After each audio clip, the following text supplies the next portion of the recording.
girl so scandalous, and I know I never handle it, and she's shaking that thing like who's the it? Although we all know Sisqo as the hottest R&B singer, during his teen years, he appears to have wreaked havoc left and right. The rumors have it that he was at the top of the food chain when it came to illegal stuff. These revelations have set the entertainment industry ablaze. Let's delve into the nitty-gritty deets of Sisqo's career that will leave you speechless. Sisqo, who was born on November 9, 1978, is an American R&B singer, songwriter, dancer, record producer, and actor who rose to fame through the group named Dru Hill, where he was the lead singer. As a solo artist, he is best known for his single Thong Song. He is also renowned for adopting a range of eye-catching hairdos, including a neon red-dyed Caesar, blonde cornrows, a blonde mohawk, and bleach blonde cornrows.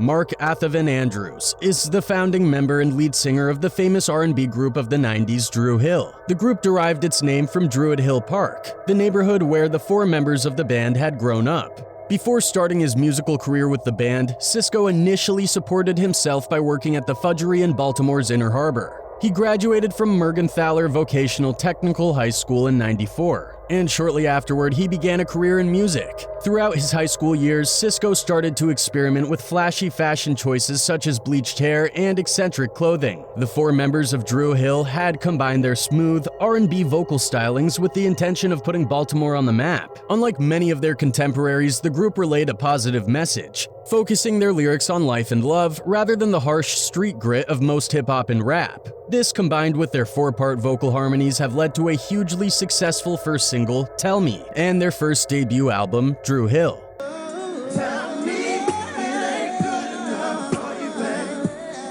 Tell Me peaked at number 5 on the Billboard's Hot R&B Singles chart, drawing national acclaim for the quartet and becoming the biggest hit on the soundtrack. The band's debut album, Dru Hill, debuted in '96, peaking at number 5 on the Billboard Top R&B Albums chart and at number 23 on the Billboard 200, and selling more than 1.5 million copies. Building on their first taste of stardom in '95, they performed at a pool party for Black Entertainment Television's Rap City. Island Black Music president Hiram Hicks saw their show and arranged a meeting with them. The timing was right, and the band was in the studio later that afternoon recording the song Tell Me for the Eddie soundtrack, which was in mid-production at the time. But none of their success could have been possible without the group's varied talents and interests. Sisqo spent most of his childhood in the church singing gospel, but has since developed a love for popular music. His appreciation ranges from classical to hip-hop, but he admits to always being a fan of what's hip. He sings lead vocals for the group, plays keyboards and bass, and assists in arrangement and production.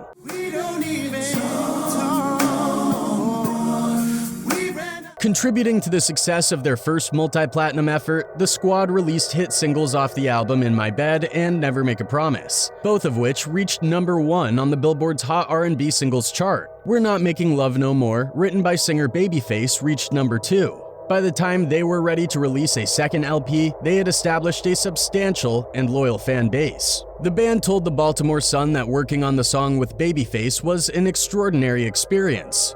Quote, "They're a really good team. It was very interesting sitting there with them and just watching them make it happen. They got together, they wrote the song together, and they worked on it with us, just molding it around in a fashion where we could give our best delivery. It was like Christmas getting that song. I just had tears of joy." They further added, quote, "I think the collaboration with Daryl and Babyface was kind of easy. Since Daryl had worked in the studio with us on our album, on In My Bed and Never Make a Promise, they pretty much knew where we could go to make the song a success." As you know, it had been some time since their first full-length release. Island Records released their single How Deep Is Your Love from the Rush Hour soundtrack on Def Jam Records in September of '98. The follow-up album, Enter the Dru, was released the following month, a testament to the slight image and style changes made by the group. In an interview with Billboard magazine, Andrews said, quote, "We owe it to our fans to give them something different. I watch Michael and Janet Jackson and how they alter their images slightly each time they have a new album. When we perform, we never do the same show twice." During that time, the quartet's first single off the album, These Are the Times, gained them a growing fan base and helped establish their national recognition. Despite the abundance of new groups in the music industry, as you can imagine, Dru Hill stood out as something unique. Angela Thomas, the senior VP of Island Black Music, highlighted their originality in an interview with Billboard magazine, emphasizing that the group had original songs without sampling, setting them apart from their contemporaries. In addition to their success in the recording studio, Dru Hill supplemented their career by performing live. They embarked on tours with artists such as Mary J. Blige and participated in Puff Daddy's No Way Out tour. They also had notable appearances, including performing for the pay-per-view special Breaking Out the Concert and opening for Boyz II Men on their tour. These live performances and collaborations with established artists further solidified the group's presence in the music industry and helped them gain exposure to a wider audience.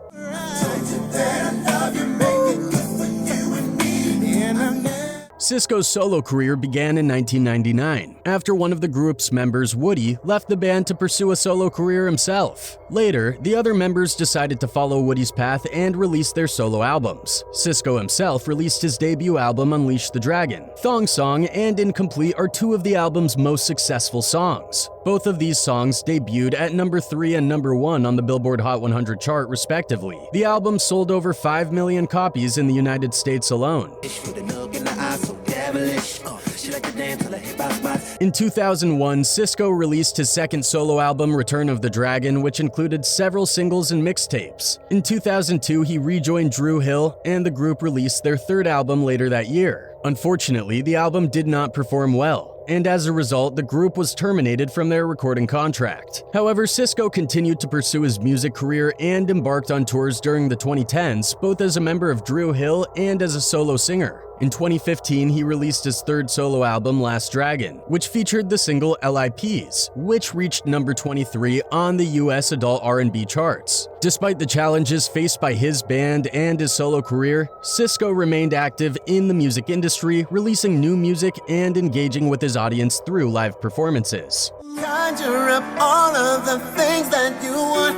I will serve your body. You might not know, but Sisqo had also ventured into the world of acting. He made his acting debut in the early 2000s with appearances in television shows and films. In 2001, he had a role in the film Get Over It, starring Kirsten Dunst and Ben Foster. Sisqo also made guest appearances on popular TV shows such as Sabrina the Teenage Witch. One of his notable acting endeavors was his role in the 2001 film Snow Dogs alongside Cuba Gooding Jr. Sisqo portrayed the character of Teddy, a member of a dog sled racing team. The film received moderate success at the box office and allowed Sisqo to showcase his acting skills to a wider audience.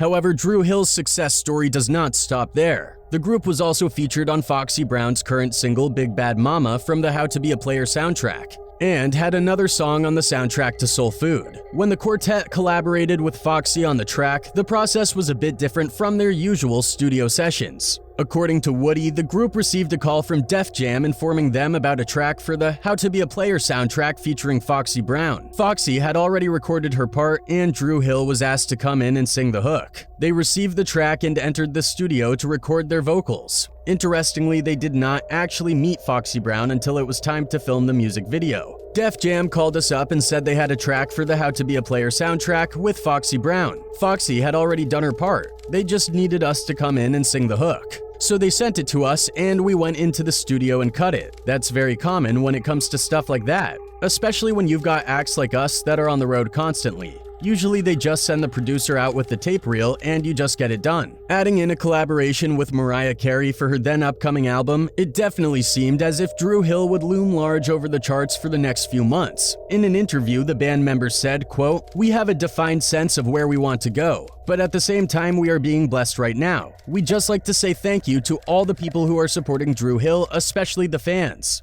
But then, we'd also like to thank the people in the industry who consider us when they think about good music and who they want on their tracks." With so much going on at the moment, it would be easy to imagine the quartet feeling a little overwhelmed by it all. But the members of Dru Hill seem to be holding up under the pressure. Quote, "We just take success as it comes. I mean, it didn't happen overnight. It took us 5 years to get where we are. We started in the fudgery and worked our way up, so we're just blessed. I count everything as a blessing as it comes, and I try to remind each and every one of us. Everything has just been happening so fast. Basically, we just stay on our knees, keep praying, and stay humble." While Sisqo discovered his musical talent during his high school years, he had a challenging upbringing in an environment where respect was often associated with being involved in criminal activities. In an interview with TV Guide, Sisqo shared that during summers spent with his grandmother, he became exposed to street life and found himself getting involved in trouble, which eventually led to him being incarcerated 3 times. However, it was during one particular moment, sitting in a jail cell at the age of 16, that Sisqo had a profound realization about the path he was on. Quote, "I'm not a thug, I'm just trying to be a thug." After his experiences with incarceration, Sisqo made a conscious decision to transform both his image and his life. In an effort to present a less threatening image, Sisqo decided to bleach his hair blonde. This physical transformation was a deliberate choice to alter his appearance and create a more approachable and inviting persona. Sisqo has been open about his past experiences with experimenting with substances during his youth. However, he made a conscious decision to follow a straight and clean path, distancing himself from those influences. In an interview with Rolling Stone, he emphasized the importance of making others feel comfortable and safe around him. He said, quote, "The key is making everybody feel like they can invite you into their house. I don't think you're gonna ever catch me in no trouble." At the young age of 17, Sisqo became a father, and despite not marrying his daughter's mother, he remained actively involved in his child's life. Parenthood became a significant part of Sisqo's journey, and he took on the responsibilities and joys that come with being a father. He said, quote, "I provided for my child since day one." Aside from that, after the debut of their album, Dru Hill encountered controversy when they filed a complaint accusing Hiram and his brother of allegedly attacking one of their managers with a pool stick. The incident reportedly took place during a celebratory party held in honor of the group's achievement of selling 1 million records. According to a representative from Island Records who spoke to the Baltimore Sun, the allegations made by the quartet were characterized as outrageous, attention-seeking, and completely untrue. The record company responded to the situation by making efforts to resolve the matter. They reportedly offered the group a significant advance of $5 million and a royalty upgrade of 20% on the sales of each album. This gesture was likely an attempt to reconcile with the group and address the dispute, aiming to preserve the working relationship between the band and the record label. Things had been rough for the group, but as Sisqo revealed, the foursome had never lost faith. Quote, "We always believed that God would never put us in a situation that we can't handle. Actually, there was a lot of tension, a lot of friction going on while we were together with Island. It seemed like God had graced us since we've been working through our situation. And actually, a lot of things have been coming a lot easier." In November '97, both sides came to an amicable agreement, according to MTV.com. Dru decided to stay with Island Records, and the terms of their compensation were kept under wraps. In '99, as Dru Hill was preparing for a tour, Woody made the surprising announcement that he was leaving the group to pursue a career in gospel music. Despite this setback, Sisqo and the remaining 2 group members decided to continue as a trio and embarked on the tour. Little did they know that trouble awaited them just around the corner. During the European leg of the tour, a woman named Jamila Reed from Switzerland came forward with allegations against Sisqo. It's a little trippy. You come out of the house, you used to being filmed all the time.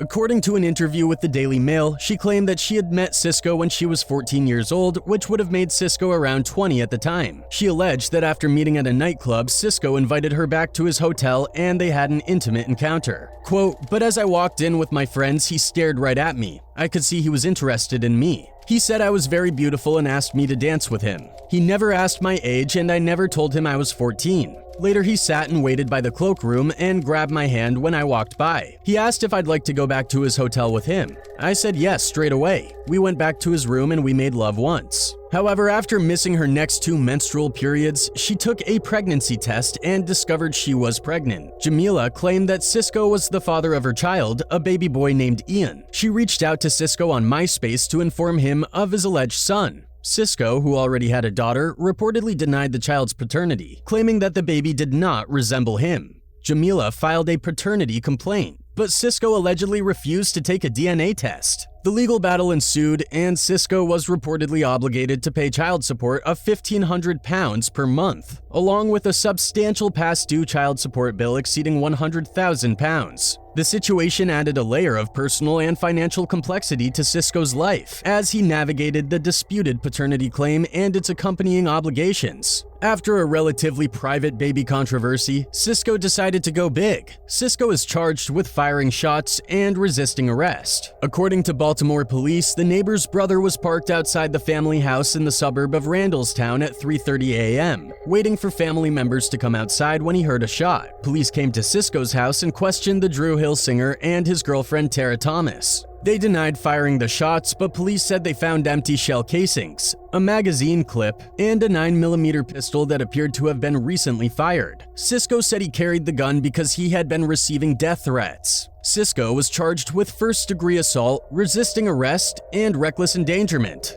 And Thomas was charged with second-degree A and resisting arrest. Both were booked at the Baltimore County Jail. Sisqo was released the next day after posting bail of $175,000. Despite Sisqo being on the other side of the bars, the fans still remember him for his talent. Quote, "Sisqo is one amazing contemporary R&B figure to be reckoned with. I love his vocal power. His time with Dru Hill actually spoke volumes. He is indeed a talent. His songs like Incomplete, love Incredible. In fact, his Unleash the Dragon album lives to be my favorite of all time. I love you, Sisqo." All in all, although Sisqo decided to be good for a while, he did turn to his old ways even though his talent was more than flourishing.